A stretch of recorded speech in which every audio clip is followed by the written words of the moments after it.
Hey, this is Dr. Janson again. This is kind of part two of the video I did, the last video I did, saying that I make orthotics, they're handmade orthotics.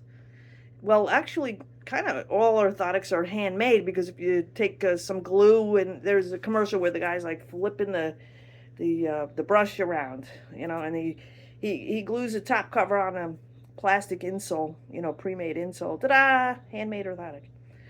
So people say, my orthotic was handmade.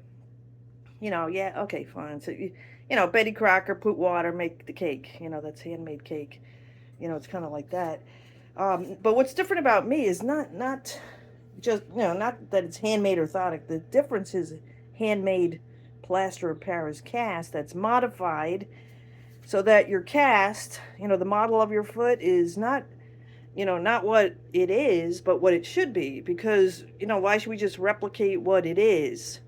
So the video that I was doing this weekend was to show that a patient came to me who had brand new orthotics. They were only 4 months old. He paid a lot of money for them. And they were really hurting his feet. And he had orthotics for 10 years that were great. He had made in Florida. So he knew he needed orthotics because with good orthotics he was fine. So he came to me. He went online and he found me. So I thought, oh my gosh, this poor guy. That's like pure luck finding me online. So I was discussing his case, and what he has is forefoot varus, and that means that if you're let me see if I can flip this around. So what forefoot varus is it means that if your foot is lined up with your leg like this, the front of your foot is at an angle, sort of like that. So varus is just a rotation, up, the inside part is up. That's what varus means. So there's like a space between the ground and the big toe if this part of the foot is straight. Now you don't really see that on my foot. I don't have forefoot varus. So I can't really do it. I have to invert my heel to show that. But on the forefoot varus, this is straight and this is crooked. You understand? Forefoot varus. So one thought of orthotics is, just fill this in, and that's going to help the patient. But the problem with that is that then as the patient walks, you're lifting up this whole column here. It's really hard for the big toe joint to bend then. The big toe joint bends better when this is heading down towards the ground, like an arch, and then this works fine. So I was looking at some old orthotics. I have like a box of old orthotics here, like some really old orthotics. Like, look at, wow, this is like from 50, 60 years ago. There's an old lady, and I have it for 30 years. And some orthotics are really good. Like, here's an orthotic from Dr. Sewell. He was one of my teachers. See, I wrote his name on it, Dr. Sewell. But it's from 1992, it says. But this is well done because it's for forefoot varus, but there's, it's a dip in the arch there. That's perfect. Here's an example of an orthotic that is not perfect. It wasn't perfect, and the patient must have complained, and then this didn't work, and then the patient came to me, so I took this from the patient. And what happened was the podiatrist actually added to the big toe joint with this giant piece of felt here, thinking filling that in is going to help, and even adding this more stuff underneath the big toe joint. Boy, what a disaster. So, this obviously didn't work, otherwise I wouldn't have met the patient. So, and here's the young fella's cast. This is the last video. I was showing how I modify the blue foam. So what I did was I had pushed the blue foam down and around the big toe joint because I'm trying to get this level to the rear foot, so it's all in one plane like that. So, and just to complain, I see that around here it's a little bit lower than I'd like it because I'd like it to be really, there's a little bit of a gap under there. So I'm going to add plaster here. Maybe make this even like a little bit bigger so I can get a real, decline, a nice arch there. And then the big toe joint will start flexing again, and then the young man will be out of pain probably in about 2 days after I make these, he gets these orthotics. So I'm gonna make like a little Plaster Paris slurry. Here's my bucket of processed plaster. I think, as you know, I process plaster. It takes 4 weeks to process the plaster. That is, to dehydrate it. Because when you buy plaster, it's actually very wet. And don't add a lot of water. Very little water to make a little paste. Very little water.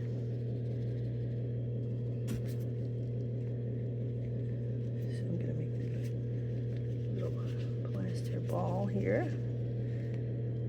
And then I'm gonna add that. I need a little bit more water. Not too much water.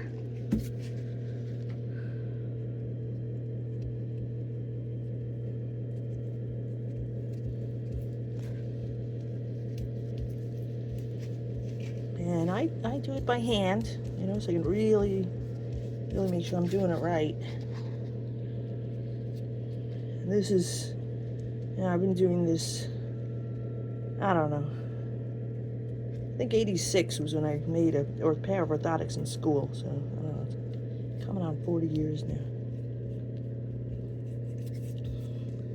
So don't do this at home. Because you got to get this just right. But you see what I'm doing? I'm changing the angle of the metatarsal heads to the rear foot. And you see how much plaster I'm adding? I'm adding a lot of plaster.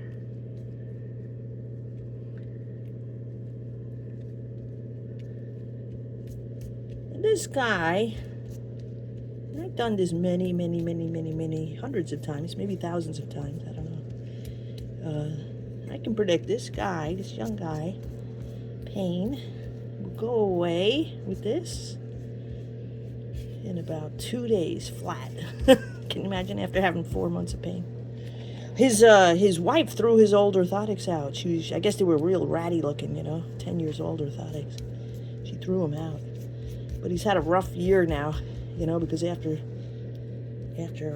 I told her, don't be mad. I told him, don't be mad at her, you know, because now you're gonna get a good pair of orthotics, and these are gonna last many years. Hopefully 10 years, as long as the other pair lasted. They usually like patients getting new ones like at year 5. You know, you kind of collect orthotics, you know, so the old one, you still use it, but it'll go into other shoes like boots or something. They don't wear as much. You see how much plaster I'm adding? You know, it's a lot of plaster I'm adding. And I'm not adding anything over here, not really. This is, see, that is where the cast was there. But I'm adding it, you know, going medially here to the inside. Making it really smooth. And making it smooth means that the patient will be comfortable with it. Sorry, I'm being my own videographer today. Usually my husband is doing the videos, but he had to go to a doctor's appointment, so I'm by myself here. All right, and now what I'm going to do is, now I'm going to put some water in here because otherwise it's hard to clean that. And I have a plaster trap because you can see how yucky this sink is. It's full of plaster. Okay, now I'm going to take my sculpture tool and I'm going to remove plaster here. And the reason why I'm removing plaster here is so that I can really control how the big toe joint will come down, because I'm going to make like a little ski slope here. And that's what Dr. Sewell did on the very good Dr. Sewell orthotic. I don't know if you can see that. You see how he carved it out there? It's carved out there. Can you see that? See, that's good. Dr. Sewell, he was smart. God bless him. I love Dr. Sewell. He's gone now, oh boy, 15 years.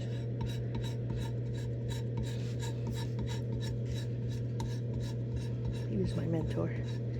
He was very honest person. He's He's a great doctor, Richard Sewell. Okay.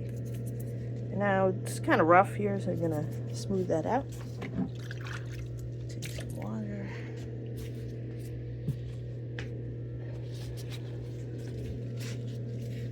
Once I met Dr. Sewell's wife, I went up to her. I said, "Hey, Mrs. Sewell, I want to tell you something. Your husband, you know, he never overbills anything. If anything, he's underbilling stuff.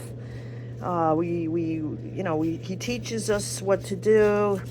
He worked in the city clinic, the DC 37 clinic, and he also was attending at Peninsula Hospital many years ago out in Far Rockaway. So he used to teach us.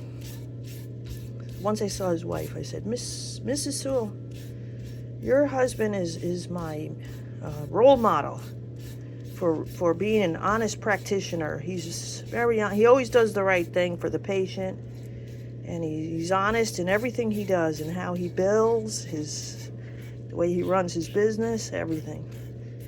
And she said, "Oh, thank you for telling me that." And then later, Dr. Sewell came up to me like a week later. He's like, "Oh, Janson, man, that was the best thing you could have told my wife, you know," because he had to explain that he wasn't making the tip-top salary all the time. He said, "Oh, thank you. That was great. You told my wife that." I said, "Dr. Sewell, but I really meant it." I said, "Yeah, well, thank you. That was perfect." You know, he wasn't making the top dollar. Kind of like me. There's a lot of work. If I was treating patients, this takes 8 hours. The whole thing is 8 hours. I could probably treat, 20, 30 patients in 8 hours.